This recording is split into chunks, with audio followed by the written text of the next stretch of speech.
അസ്സലാമു അലൈക്കും സഹോദരങ്ങളെ, എൻ്റെ പേര് സുലൈമാൻ സേഠ്. ഞാൻ ഒരു കച്ചി മേമൻ സമുദായ അംഗമാണ്. അതേപോലെ കച്ചി മേമൻ സമുദായം അംഗമാണ് ഷംഷാദ് എന്ന് പറയുന്ന ഒരു സഹോദരി. അവർ സോഷ്യൽ മീഡിയയിൽ വന്നുകൊണ്ട് മുഹമ്മദ് സിദ്ദീഖ് സേഠ് അദ്ദേഹം സ്വത്ത് നേടിയെടുത്തിട്ടുള്ളത് അത് ചതിയിലും വഞ്ചനയിലുമാണ് എന്നൊക്കെ പറഞ്ഞുകൊണ്ട് സോഷ്യൽ മീഡിയയിൽ വന്നുകൊണ്ട് പ്രത്യേകിച്ച് സംഗീത ചാനലുകളുമായിട്ട് അഭിമുഖം നടത്തിയതുമായി ബന്ധപ്പെട്ടുകൊണ്ട് ഞാനൊരു വീഡിയോ ചെയ്യുകയുണ്ടായിരുന്നു. ആ വീഡിയോ ചെയ്തതിന് ശേഷം എനിക്ക് കച്ചിമേമൻ കമ്മ്യൂണിറ്റിയിലുള്ള ഒരുപാട് എൻ്റെ സ്വന്തക്കാരും ബന്ധക്കാരും സുഹൃത്തുക്കളും എന്നൊക്കെ ആയിട്ട് ഒരുപാട് അനുമോദനങ്ങൾ എനിക്ക് ലഭിക്കുകയുണ്ടായിരുന്നു. അവരൊക്കെ ഫോണിൽ വിളിച്ചിട്ടും അതേപോലെ തന്നെ വാട്സാപ്പ് സന്ദേശങ്ങളായിട്ടും എന്നോട് പറയുകയുണ്ടായിരുന്നു. അതിലൊരു വ്യക്തി എന്നോട് പറഞ്ഞത്, ഹാസോത്തിയോ ഉൻകായസോക്കടെ ഹഡ്ഡി വധാരക്കർ, നന്നായി, അവൾക്കാണെന്നുണ്ടെങ്കിൽ ഇത് കൂടുതലാണ് എന്ന് പറയുകയുണ്ടായിരുന്നു. അത് കഴിഞ്ഞിട്ട് ഈ സ്ത്രീയാണെന്നുണ്ടെങ്കിൽ ഇടയ്ക്കിടയ്ക്ക് ഈ കുട്ടിന് തേങ്ങ ഇടുന്ന പോലെ അബ്ദുൽ സത്താർ ഹാജി മൂസ, അബ്ദുൽ സത്താർ ഹാജി മൂസ എന്ന് പറഞ്ഞുകൊണ്ട് ഊറ്റം കൊള്ളുന്നുണ്ട്. ഈ ഊറ്റം കൊള്ളുന്നതിനെ കുറിച്ചിട്ട് ഞങ്ങളുടെ കമ്മ്യൂണിറ്റിയിൽ ഒരു തലമൂത്ത വ്യക്തി എന്നോട് ഫോണിൽ പറഞ്ഞിട്ടുണ്ടായിരുന്നത് എന്തെന്നാൽ, ഈ ആയസെ അബ്ദുൽ സത്താർ ഹാജി മൂസ ജോ ഹൂൻ നായ, ഈ ആയസെ ബി ഓക്കടോ ബേമാൻ അബ്ദുൽ സത്താർ ജോ ഹൂൻ ആയസേക്കർ എന്ന് വെച്ച് കഴിഞ്ഞാൽ നമ്മുടെ കഥാനായകൻ അബ്ദുൽ സത്താർ ഹാജി മൂസ എന്ന് പറയുന്ന വ്യക്തിയുടെ രക്തത്തിലല്ല ഈ ഷംഷാദ് പിറന്നിരിക്കുന്നത് എന്നാണ് അവർ പറയുന്നത്. ഷംഷാദ് പിറന്നിരിക്കുന്നത് വേറെ ഒരു അബ്ദുൽ സത്താർ, അതും പറഞ്ഞ ബേമാൻ എന്ന് പറഞ്ഞിട്ടാണ് പറയുന്നത്. ഈമാനില്ലാത്ത വേറൊരു അബ്ദുൽ സത്താർ സീലാട്ട് എന്ന് പറയുന്ന വ്യക്തിയുടെ രക്തത്തിലാണ് ഷംഷാദ് പിറന്നിരിക്കുന്നത്. അപ്പോൾ ഷംഷാദ് ഈ പറയുന്ന അബ്ദുൽ സത്താർ ഹാജി മൂസ, അബ്ദുൽ സത്താർ ഹാജി മൂസ എന്ന് പറയുന്ന ഊറ്റം കൊള്ളലുണ്ടല്ലോ, അതിന് ഒരു വിലയുമില്ല. ഇതാണ് ഇന്നലത്തെ എൻ്റെ ഫീഡ്ബാക്ക്. ഇനി എന്തുകൊണ്ടാണ് ഇവർക്ക് വിലയില്ല എന്ന് പറയാൻ കാരണം, ഇവരുടെ ആ ഹിസ്റ്ററി ഒന്ന് പറയാം. ഈ ഹിസ്റ്ററി പറയുന്നത് എനിക്ക് എൻ്റെ മനസ്സ് വളരെയധികം നടുങ്ങുകയാണ് ചെയ്യുന്നത്. നിവൃത്തിയില്ലാണ്ടാണ് പറയുന്നത്. കാരണം ഈ സ്ത്രീ വന്ന് കളവുകൾ പറയുമ്പോൾ അതിൻ്റെ വസ്തുത പറഞ്ഞ് ജനങ്ങളെ മനസ്സിലാക്കാൻ വേണ്ടിയിട്ട് എനിക്ക് മരിച്ചു പോയിട്ടുള്ള പല ആളുകളെയും, ഈ പറഞ്ഞിട്ടുള്ള ഷംഷാദിൻ്റെ പിതാവിനെ കുറിച്ചും അവരുടെ ഗ്രാൻഡ് ഫാദറിനെ കുറിച്ചും അവരുടെ സഹോദരനെ കുറിച്ചുമൊക്കെ സത്യങ്ങൾ വെട്ടി തുറന്ന് പറയേണ്ടി വരും.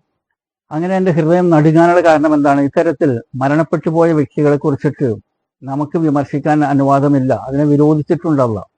ഈ അള്ളാഹ് വിരോധിച്ചിരിക്കുന്നത് എവിടെയാണ്? സൂറ അൽ ബഖറ 2-ാമത്തെ സൂറത്തിലെ 134-ാമത്തെ വാചകത്തിൽ അള്ളാഹ് സുബ്ഹാനഹു വ തആല പറയുന്നത്, തിൽക ഉമ്മത്തുൻ ഖദ് ഖലത് ലഹാ മാ കസബത് വലക്കും മാ കസബത്തും വലാ തുസ്അലൂന അമ്മാ കാനൂ യഅമലൂൻ. തിൽക ഉമ്മത്തുൻ ഖദ് ഖലത്, അത് കഴിഞ്ഞു പോയൊരു സമുദായമാണ്. ലഹാമാ കസബത്ത്, അവർ ചെയ്ത നന്മ, അവർ ചെയ്ത പ്രവൃത്തിക്ക് അവർക്ക്, നിങ്ങൾ ചെയ്ത പ്രവൃത്തി നിങ്ങൾക്ക്. വലാ തുസ്അലൂന അമ്മാ കാനൂ യഅമലൂൻ, നിങ്ങളോട് അവർ പ്രവർത്തിച്ചതിനെ കുറിച്ച് ചോദ്യം ചെയ്യുന്നതല്ല.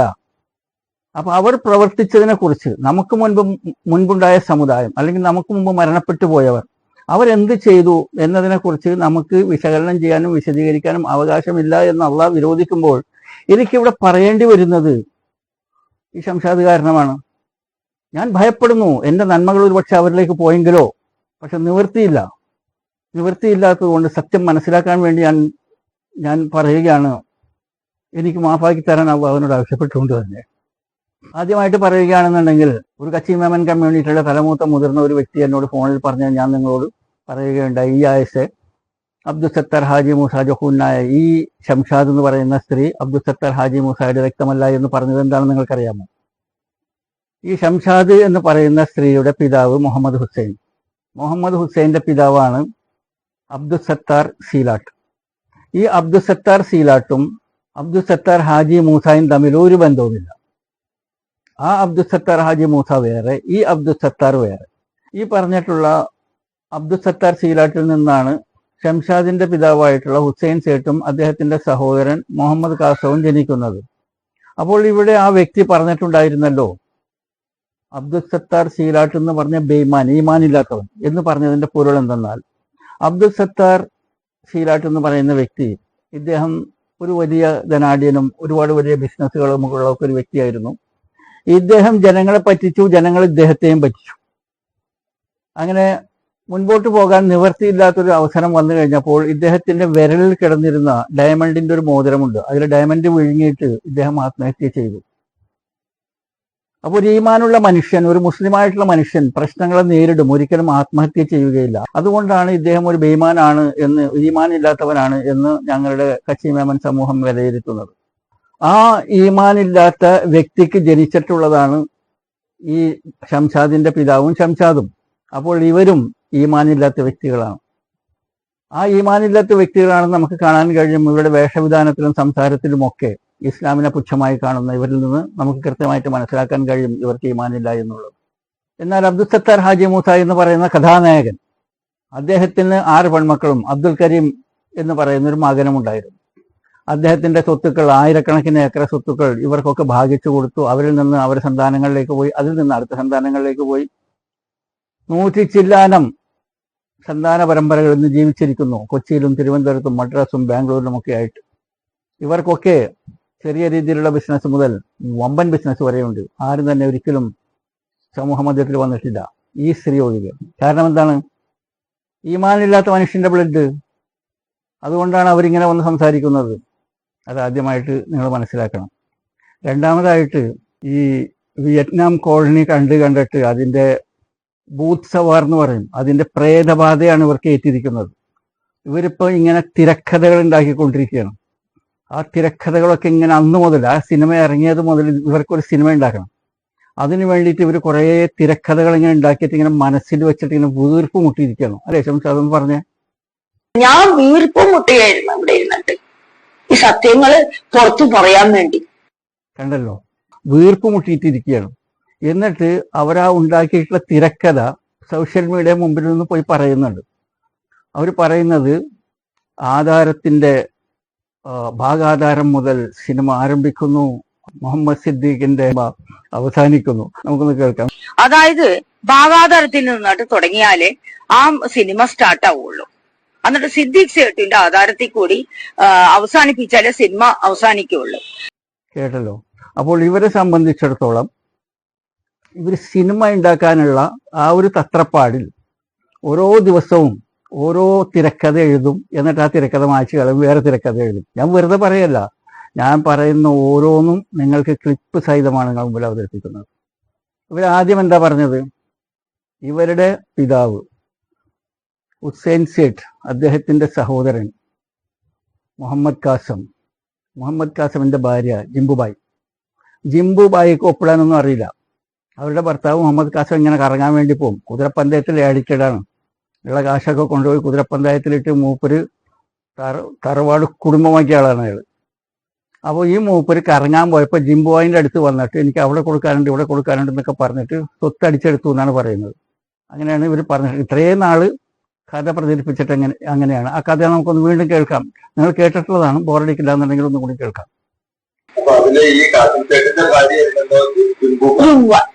അയാള് ശരിക്കും ബുദ്ധി കളിച്ചത് എന്താന്ന് വെച്ചിട്ടുണ്ടെങ്കിൽ പെണ്ണുങ്ങളെ ഇയാള് ക്യാൻവാസ് ചെയ്തു. പെണ്ണുങ്ങൾക്ക് എഴുത്തും വായന അറിയാൻ പാടില്ല. മുഹമ്മദ് കാസം ചേട്ടാണെങ്കിൽ ഇങ്ങനെ നടക്കണേണ്. ഇന്ന് ഒരു ദിവസം വീട്ടിലാണെങ്കിൽ 10 ദിവസം ഹോട്ടലിലായിരിക്കും. ഇങ്ങനെ ഓരോ സ്ഥലങ്ങളിൽ പോയി വലിയ വലിയ ആൾക്കാരായിട്ട് പരിചയവും ഒക്കെ ആയിട്ട് ഇങ്ങനെ കറങ്ങി നടക്കുക. പണമുണ്ട് അത് കാരണം. അപ്പൊ എന്താണ്, ഇയാളാണല്ലോ ഇയാൾക്ക് പരിചയമുള്ളത് കാരണം ഇയാള് ആ സമയത്ത് ആ ഭാര്യനെ സ്വാധീനിച്ചിട്ട് പല പ്രമാണം എനിക്ക് എഴുതിത്താ, എനിക്ക് അവിടെ കൊടുക്കാനുണ്ട് ഇവിടെ കൊടുക്കാനുണ്ട് എന്ന് പറഞ്ഞപ്പോ അവർക്ക് അറിയാൻ പാടില്ലാണ്ട് ഇനി അവര് തന്നെ ഒപ്പിട്ടാന്ന് എന്റെ ഓർമ്മയില് സാർ അവരങ്ങനെ ഒപ്പിടാൻ അറിയാൻ പാടില്ലാത്തൊരു സ്ത്രീയായിരുന്നു. കേട്ടല്ലോ.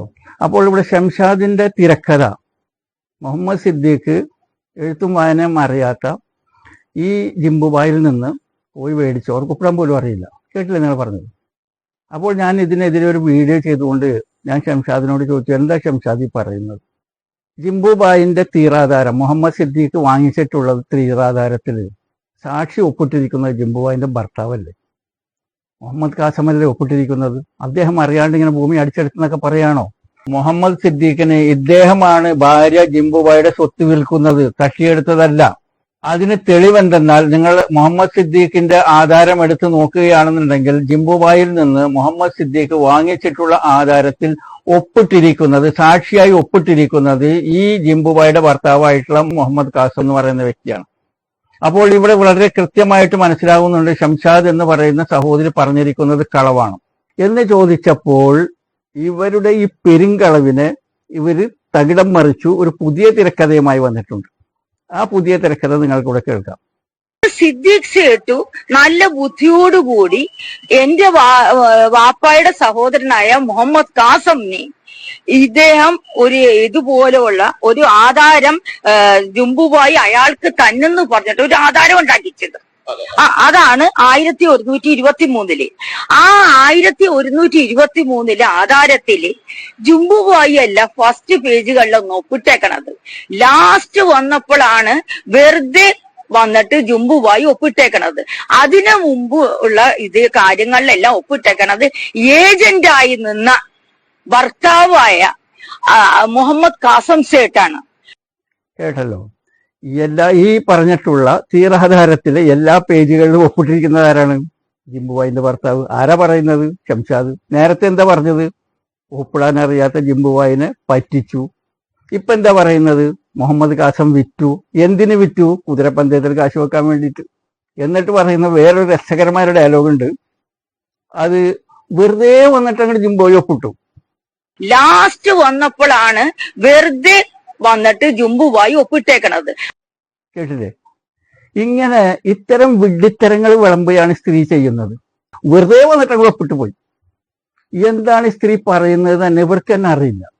മനസ്സിലായിട്ടുണ്ടോ? ഇവർക്ക് ഈ സിനിമ ഉണ്ടാക്കാനുള്ള അതിന്റെ പ്രേതബാധ ഏറ്റുകഴിഞ്ഞപ്പോൾ സിനിമാ പ്രേതം കൊണ്ട് നടക്കുമ്പോൾ ഇത്തരത്തിലുള്ള വിഡ്ഢിത്തരങ്ങളൊക്കെ പറയും. ആദ്യം പറഞ്ഞത് മുഹമ്മദ് സിദ്ദീഖ് പറ്റിച്ചു, രണ്ടാമത് പറഞ്ഞത് ഇത് കൊടുത്തു. ഇപ്പൊ പുതിയ തിരക്കഥ കൊണ്ടുവന്നിട്ടുണ്ട്. ആ പുതിയ തിരക്കഥ എന്തെന്നാൽ ആമിനാബായി നിലവിളിച്ചിട്ട് ദേ ഈ വീട്ടിലേക്ക് കയറി വന്നു. നിലവിളിച്ച് വീട്ടിലേക്ക് കയറി വന്നു എന്ന് പറയുന്നത് ആമിനാബായി ഇതാ വരുന്നു, എന്റെ സ്വത്തുക്കളൊക്കെ പിടിച്ചടക്കാൻ വേണ്ടിയിട്ട് സിദ്ദീഖ് എന്നെ പീഡിപ്പിക്കുന്നു, അതുകൊണ്ട് എന്നെ രക്ഷിക്കൂ എന്ന് പറഞ്ഞാണ് വരുന്നത്. അപ്പോൾ പിന്നാലെ വന്ന സിദ്ദീഖ് പറഞ്ഞു, ഞാൻ ഈ കുട്ടിയെ വിട്ടുതരണമെന്നുണ്ടെങ്കിൽ നിങ്ങൾ എനിക്ക് മുനമ്പത്തെ 404 ഏക്കർ സ്വത്ത് തരണം എന്ന് പറഞ്ഞ് ഭീഷണിപ്പെടുത്തി സ്വത്ത് വാങ്ങി എന്ന് പറഞ്ഞാണ് ഇപ്പൊ രംഗത്ത് വന്നിരിക്കുന്നത്. ആമിനാബായി ഉള്ളത് സിദ്ദീഖ് സേട്ടിന്റെ വീട്ടിലാണ് വളർന്നെങ്കിലും പിന്നീട് ഒരു സുപ്രഭാതത്തിൽ സിദ്ദീഖ് സേട്ടു ഈ സ്ത്രീയെ ഭയപ്പെടുത്തി, ഈ പെൺകുട്ടിയായ ആമിനായെ ഭയപ്പെടുത്തി. അവര് ഒരു സുപ്രഭാതത്തിൽ ഞങ്ങളുടെ ഈ വീട്ടിലേക്കാണ് ഓടി വന്നത്. ഞങ്ങളുടെ ഈ വീട്ടിലേക്കാണ് ആമിന കയറി വന്നിട്ട് നിലവിളിച്ച് കയറിയത് ആമിന ഈ വീട്ടിലാണ്. എന്നെ രക്ഷയ്ക്ക് സിദ്ദീഖ് സേട്ടുവിൽ നിന്നിട്ട് എന്റെ സ്വത്തുക്കളും എല്ലാം അപഹരിക്കാൻ വേണ്ടി എന്നെ ദേഹോപദ്രവം ചെയ്യുന്നു, പല പ്രശ്നങ്ങളും ചെയ്യുന്നു എന്ന് പറഞ്ഞിട്ട് ഇവിടെ ഞങ്ങളുടെ ഈ വീട്ടിലേക്കാണ് ഓടി വന്നത്. ഇവരിവിടെ വന്നു കഴിഞ്ഞപ്പോ അതായത് ഒരു കുട്ടിയെ രക്ഷിക്കണമല്ല, അയാളുടെ കയ്യിൽ നിന്ന് കുട്ടിയെ രക്ഷിക്കണമല്ല എന്ന് പറഞ്ഞിട്ട് സിദ്ദീഖ് സേട്ടു ഒരു കരാറ് വെച്ചു. ഇവരായിട്ട് കരാറ് വെച്ചു. ഇതിൽ തന്നെ കാണാൻ പറ്റും. കരാറ് വെച്ചിട്ട് സിദ്ദീഖ് സേട്ടു പറഞ്ഞു ഈ സ്ഥലം എനിക്ക് വിലക്ക് തന്നെ. അങ്ങനെ ഭീഷണിപ്പെടുത്തിയിട്ടാണ് ഈ പത്രം സഹോദരിയായ മൂസായുടെ മകളെ രക്ഷിക്കാൻ വേണ്ടി സിദ്ദീഖ് സേട്ടുവിന് ഈ പത്രത്തിൽ എഴുതി കൊടുക്കുന്നത്. അങ്ങനെയാണ് സിദ്ദീഖ് സേട്ടുവിന് 1950 കിട്ടുന്നത്. കേട്ടല്ലോ, ഈ മുഹമ്മദ് സിദ്ദീഖിന്റെ കസ്റ്റഡിയിലാണല്ലോ ഈ പെൺകുട്ടി ഉള്ളത്. കോർട്ടാണ് കസ്റ്റഡി ഏൽപ്പിച്ചിരിക്കുന്നത്. അപ്പോൾ മുഹമ്മദ് സിദ്ദീഖ് പെൺകുട്ടിയുടെ ദേ എന്റെ സ്വത്തൊക്കെ തട്ടിയെടുക്കാൻ പോകുന്നേ എന്ന് പറഞ്ഞുകൊണ്ട് കരഞ്ഞ് നിലവിളിച്ചിട്ടാണ് വന്നത്. അങ്ങനെ നിലവിളിച്ചിട്ട് വരേണ്ട വല്ല ആവശ്യവുമുണ്ടോ? കാരണം കോർട്ടിൽ നിന്ന് കസ്റ്റഡിയനായിട്ട് ഏൽപ്പിക്കുന്ന സമയത്ത് കെട്ടുകണക്കിന് പേപ്പറുകളിൽ ഒപ്പിടണം. അതിൽ ഈ പെൺകുട്ടിയുടെ ആധാരങ്ങളിലൊക്കെ ഉണ്ട്. സർവേ നമ്പർ പറയുന്നത് ഇത്ര സെന്റ്, ഇത്ര ലിങ്ക് ഭൂമി, അതൊക്കെ ഈ മുഹമ്മദ് സിദ്ദീഖ് ഒപ്പിട്ട് കൊടുത്തിട്ടുണ്ട്. എന്നിട്ട് ഈ കുട്ടി പ്രായപൂർത്തിയാവുന്ന സമയത്ത് ഇത്രയും സ്ഥലങ്ങളും ഈ ആധാരങ്ങളും കോർട്ടിൽ തിരിച്ചേൽപ്പിക്കണം. ഒരാൾക്കും തട്ടിയെടുക്കാൻ പറ്റുകയില്ല. വിവരം വേണ്ട ഈ സ്ത്രീക്ക്. എന്നാൽ ഈ വീട്ടിലേക്ക് വന്നു എന്നുള്ളതൊരു സത്യമാണ്. എന്തിനാ വന്നതെന്നറിയാമോ? അന്ന് പെരുന്നാളായിരുന്നു. നല്ല പുതിയ വസ്ത്രമൊക്കെ ധരിച്ചിട്ട് ഈ പെൺകുട്ടി ഈ വീട്ടിലേക്ക് വരുന്നത് അവരുടെ പിതാവ്, മരിച്ചുപോയ പിതാവ് മൂസായുടെ സഹോദരി ജിംബുബായി അവിടെ ഉണ്ട്. അത് ഇവര് പൊപ്പു എന്ന് വിളിക്കും. അതേപോലെ തന്നെ അവരുടെ ഭർത്താവ് മുഹമ്മദ് കാസം. ഈ മുഹമ്മദ് കാസം എന്ന് പറയുന്നത് ഷംഷാദിന്റെ പിതാവിന്റെ ചേട്ടൻ. അപ്പോൾ ഇവരുടെ കൈ മുത്താൻ വേണ്ടിയാണ് വന്നിരിക്കുന്നത്. അതൊരു ചടങ്ങാണ്. ഈ കച്ചിക്കാരുടെ ഒരു ചടങ്ങുണ്ട്. അവരുടെ വലിയ വലിയ ആൾക്കാരുടെ അമ്മാവന്മാരെയും അമ്മായിമാരെയും ഗ്രാൻഡ് ഫാദറേയും ഗ്രാൻഡ് മദറിന്റെയും ഒക്കെ വീടുകളിൽ സന്ദർശിച്ചിട്ട് അവരെ കൈമുത്തും. അപ്പൊ ഇവർ കുട്ടികൾക്ക് കൈമടക്കം കൊടുക്കും, പൈസ കൊടുക്കും. ആ ഒരു പരിപാടിക്ക് വേണ്ടിയിട്ടാണ് ഈ ആമിനാബായി ഈ കാണിച്ചിട്ടുള്ള വീട്ടിലേക്ക് വന്നത്. അത് വന്നു കഴിഞ്ഞപ്പോൾ ഈ മുഹമ്മദ് കാസം എന്ന് പറയുന്ന വ്യക്തി, ഇദ്ദേഹം ഒരു വലിയ ഫ്രോഡായിരുന്നു. കുതിരപ്പഞ്ചായത്തിൽ പോയിട്ട് പൈസ ഇട്ടിട്ട് എല്ലാം കുടുംബം തറവാട് കുടുംബമാക്കിയ ഒരു മനുഷ്യനാണ് ഇദ്ദേഹം. അതിന്റെ സഹോദരനാണ് ഷംഷാദിന്റെ വാപ്പ മുഹമ്മദ് ഹുസൈൻ. ഈ മുഹമ്മദ് കാസം കച്ചി മേനൻ കമ്മ്യൂണിറ്റി ഇദ്ദേഹത്തെ മമ്മാസി എടുത്താണ് വിളിക്കുക. മമ്മാസി എടുത്ത് ഈ പെൺകുട്ടിയോട് പറഞ്ഞു, നീ ഇവിടെ നിന്നോ, നീ പോകണ്ട എന്ന് പറഞ്ഞുകൊണ്ട് ആ പെൺകുട്ടി അവിടെ നിർത്തി. ആ പെൺകുട്ടിയാണെന്നുണ്ടെങ്കിൽ സമ്മതിക്കുകയും ചെയ്തു. കാരണം എന്തെന്നാൽ അതേ പ്രായത്തിലുള്ള ഒരു പെൺകുട്ടി അവിടെ വേറെ ഉണ്ട്, മമ്മാസേട്ടിന്റെ മോളുണ്ട്. അപ്പൊ അതുകൊണ്ട് ഈ പെൺകുട്ടി അവിടെ താമസിച്ചു. ഇതിന് ഈ ഷംഷാദ് കൊടുത്തുള്ള തിരക്കഥ കണ്ടോ? കരഞ്ഞ് നിലോളിച്ചോടി വന്നു, എന്റെ സ്വത്ത് തട്ടിയെടുക്കാൻ പോകുന്നു. അങ്ങനെ ഈ മുഹമ്മദ് സിദ്ദീഖ് പറഞ്ഞു, ഈ കുട്ടീനെ അവിടെ നിർത്തണം എന്നുണ്ടെങ്കിൽ എനിക്ക് ഇന്ന സ്വത്തുക്കളൊക്കെ തരണം എന്ന് ബ്ലാക്ക് മെയിൽ ചെയ്തിട്ടാണ് ഈ സ്വത്ത് ഉണ്ടാക്കിയെടുത്തിട്ട്. കേൾക്കാം. ആമിന ഉള്ളത് പൊപ്പായ എന്റെ അപ്പന്റെ സഹോദരന്റെ അടുത്ത് വന്നപ്പോൾ ഈ കുട്ടിയെ രണ്ടാമത് തിരിച്ചു കിട്ടാൻ വേണ്ടി എന്നിട്ട് ഒരു വാഗ്ദാനം ചെയ്ത് ഒരു കരാറാക്കി. അതായത് ഈ കുട്ടിയെ നിങ്ങൾ എടുത്തോ, ഈ പെൺകുട്ടീനെ നിങ്ങൾ വളർത്തിക്കോ, ഞാൻ ഇനി ചെയ്യുന്നില്ല, കെയർ ടേക്കറായിട്ട് ഇരിക്കുന്നില്ല, എനിക്ക് മുൻപത്തെ സ്വത്ത് എനിക്ക് വിലക്ക് തന്നാം എന്ന് പറഞ്ഞു വന്നു. ആ പെൺകുട്ടിയെ രക്ഷിക്കാൻ വേണ്ടി, ആ ഉപദ്രവത്തിൽ നിന്ന് രക്ഷ നേടിക്കാൻ വേണ്ടി, അതായത് ഈ പൊപ്പായും പൊപ്പിയായ ജുംബുബായും മുഹമ്മദ് കാസം സേട്ടും കൂടി രക്ഷയ്ക്ക് വേണ്ടി ഇത് ചെയ്തു കൊടുത്ത ആധാരമാണ്. കേട്ടില്ലേ? ഇപ്പൊ പുതിയ തിരക്കഥയാണ്. ഈ പെൺകുട്ടിയെ വേണമെന്നുണ്ടെങ്കിൽ എനിക്ക് 400 ഏക്കർ തരണം. ഇത് എവിടെ നിന്നാണ് ഈ കഥകളൊക്കെ ഉണ്ടാക്കുന്നത്? ഇതൊക്കെ സിനിമാ കഥ. ഞാൻ പറഞ്ഞില്ലേ, ഇവർ സിനിമാ കഥ തയ്യാറാക്കി വെച്ചിരിക്കുകയാണ്. അതിലെ തിരക്കഥയാണ് ഈ പറഞ്ഞിട്ടുള്ളത്. നിലോളിച്ച് വന്നു കയറി എന്ന് പറഞ്ഞതിന്റെ ബാക്കി ഭാഗം നിങ്ങൾക്കറിയാമോ? ഇവര് പറഞ്ഞിട്ടുണ്ടായിരുന്നത്, ഷംഷാദ് പറഞ്ഞത്, നിലോളിച്ച് വന്നു കയറിയതിനു ശേഷം അതിനെ തിരിച്ചു പോകാതിരിക്കാൻ വേണ്ടിയിട്ട് മുഹമ്മദ് സിദ്ദീഖ് ബ്ലാക്ക് മെയിൽ ചെയ്തുകൊണ്ട് 404 ഏക്കർ സ്ഥലം വാങ്ങിച്ചു എന്നാണല്ലോ പറയുന്നത്. പക്ഷെ അതിന്റെ ബാക്കി ഭാഗം ഇങ്ങനെയാണ്. ഈ സ്ത്രീ പറഞ്ഞ മുഴുവൻ കളവാണ്. ആക്ച്വലി സംഭവിച്ചത് എന്തെന്നാൽ, ഈ പറഞ്ഞിട്ടുള്ള മുഹമ്മദ് കാസമിന് ഇതേ പ്രായത്തിലുള്ള ഒരു മകളുണ്ട്. ആമിന ബായിയുടെ പ്രായത്തിലുള്ള ഒരു മകളുണ്ട്. അവർ രണ്ടുപേരും കൂട്ടുകാരായിട്ട് ജീവിക്കാൻ വേണ്ടിയിട്ടാണ് മുഹമ്മദ് കാസം എന്ന് പറയുന്ന വ്യക്തി പറഞ്ഞു, ഓക്കെ നീ ഇവിടെ നിന്നോ എന്ന് പറഞ്ഞു. ജിംബുബായി എന്ന് പറഞ്ഞു കഴിഞ്ഞാൽ ഈ ആമിനായുടെ പിതാവിന്റെ സഹോദരിക്കും ഈ കുട്ടിയെ വളരെ ഇഷ്ടമായിരുന്നു. നീ നിന്നോ എന്ന് സമ്മതിച്ചു. പക്ഷേ ഈ പറഞ്ഞിട്ടുള്ള മുഹമ്മദ് കാസം അദ്ദേഹം ഒരു ഫ്രോഡായിരുന്നു. അദ്ദേഹത്തിന് പൈസ വേണം. അതിന് ഈ പെൺകുട്ടിക്കാണെന്നുണ്ടെങ്കിൽ ഒരുപാട് ഏക്കർ സ്വത്തുണ്ട്. ആ സ്വത്തിൽ നിന്ന് നാളികേര ഇനത്തിൽ നല്ല വരുമാനമുണ്ട്. ആ വരുമാനമാണ് ഇദ്ദേഹത്തിന്റെ കണ്ണ്. അതിനു വേണ്ടിയിട്ടാണ് ഈ പെൺകുട്ടിയെ അവിടെ നിർത്തി വളർത്തി വലുതാക്കി. ഇദ്ദേഹത്തിന്റെ മകൾ മുഹമ്മദ് കാസത്തിന്റെ മകളെയും ആമിനായെയും ഒരേ സമയത്താണ് വിവാഹം കഴിപ്പിച്ചയക്കുന്നത്. ആമിനായെ വിവാഹം കഴിച്ചിട്ടുണ്ടായിരുന്നത് മൈസൂർ ബാബ എന്ന് പറയുന്ന ഒരു വ്യക്തി. ആ വ്യക്തി കല്യാണം കഴിഞ്ഞ് കുറച്ച് നാള് ഗർജമായി ആയിട്ട് വീട്ടിലെ മരുമോനായിട്ട് അവിടെ കൂടി.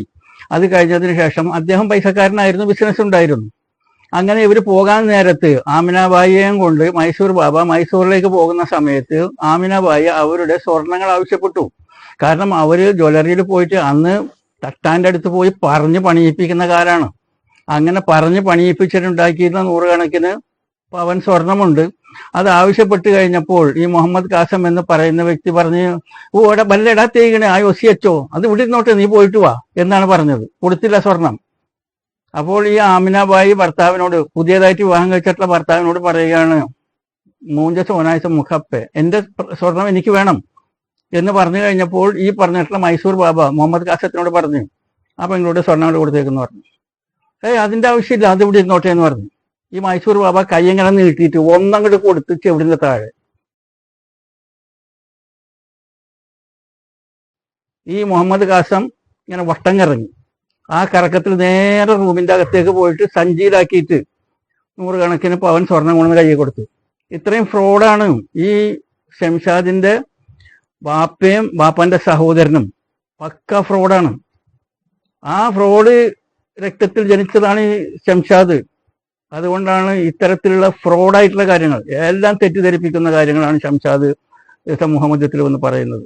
ഇവർക്ക് ശരിയായിട്ടുള്ള ചികിത്സ ആവശ്യമുണ്ട്. ഇവര് വേണ്ട സമയത്ത് വിവാഹം കഴിക്കാതെ ഇരുന്നോരോന്നിങ്ങനെ ചിന്തിച്ച് തലമറിഞ്ഞു പോയവർ. ഇവർക്ക് നല്ലൊരു മാനസിക ഡോക്ടറെ കൊണ്ട് ചികിത്സിപ്പിക്കുകയാണെന്നുണ്ടെങ്കിൽ, ഇപ്പൊ ചികിത്സിപ്പിക്കുകയാണെന്നുണ്ടെങ്കിൽ സുഖം പ്രാപിക്കാൻ സാധ്യതയുണ്ട്. കുറച്ചും കൂടി മുമ്പോട്ട് പോയി കഴിഞ്ഞാൽ പിന്നെ റോട്ടിൽ ഇറങ്ങി സംസാരിക്കാനും തുടങ്ങും. ഇപ്പോൾ ചാനലിന്റെ മുമ്പിൽ മാത്രമാണ് സംസാരിക്കുന്നത്. എനിക്ക് സത്യം പറഞ്ഞ് മനസ്സിലാക്കി കൊടുക്കേണ്ടതായിട്ട് വന്നു. പക്ഷെ ദുഃഖമുണ്ട് എനിക്ക്. എൻ്റെ കുടുംബത്തിൽപ്പെട്ടിട്ടുള്ള, എൻ്റെ സമുദായത്തിൽപ്പെട്ടിട്ടുള്ള ആളുകളെ കുറിച്ച് തന്നെ എനിക്ക് ദുഷിച്ച് പറയേണ്ടി വരുന്നു. കാരണം അതിന് കാരണം ഈ ശംഷാദാണ്. അത് ശംഷാദ് മനസ്സിലാക്കുക. ഇല്ലേ? ഇനി വേറെ രസം കേൾക്കണം. ഇവരുടെ വിവരക്കുറവിന്റെ, നമ്മൾ പറയല്ലേ, വിവരക്കേട് നിനക്ക് കയ്യും കാലും മുളച്ചതാണോ ശംഷാദ് എന്ന് നമുക്ക് ചോദിക്കാൻ പറ്റും. എന്താണെന്നറിയാമോ? 1950 വഖഫ് ചെയ്യുന്നത്. ഇവർ പറഞ്ഞത് എന്താണ്? എന്തിനാ വഖഫ് ചെയ്തതെന്നറിയാമോ? ഭയങ്കര അറിവാളിയാണ് ഇവർ പറഞ്ഞത് എന്തെന്നാൽ, ഭൂപരിഷ്കരണ നിയമം വരാൻ പോകുന്നു, അപ്പോൾ ഈ സ്വത്തൊക്കെ അടിച്ചുകൊണ്ട് പോകും സർക്കാർ. അതില്ലാതിരിക്കാൻ വേണ്ടിയിട്ട് ഫാറൂഖ് കോളേജിന്റെ മേൽ കെട്ടിവെച്ചു. അങ്ങനെയാണ് ഇവർ പറയുന്നത്. അങ്ങനെയാണ് സിദ്ദീഖ് സേട്ടുവിന് 1950 കിട്ടുന്നത്. സിദ്ദീഖ് സേട്ടു ഗവൺമെന്റിന്റെ കണ്ണിൽ പൊടിയിടാൻ വേണ്ടി മാത്രമാണ് ഈ ഒരു വഖഫ് ആധാരം ചെയ്തത്. എന്താന്ന് വെച്ചിട്ടുണ്ടെങ്കിൽ, ഭൂപരിഷ്കരണ നിയമം വന്നാൽ അന്നത്തെ കാലത്തെ ഗവൺമെന്റ് ആയ നമ്മുടെ EMS സാറും ഗൗരിയമ്മ സാർ ഇയാളെ ശരിക്കും പിടിക്കും എന്നറിയാം.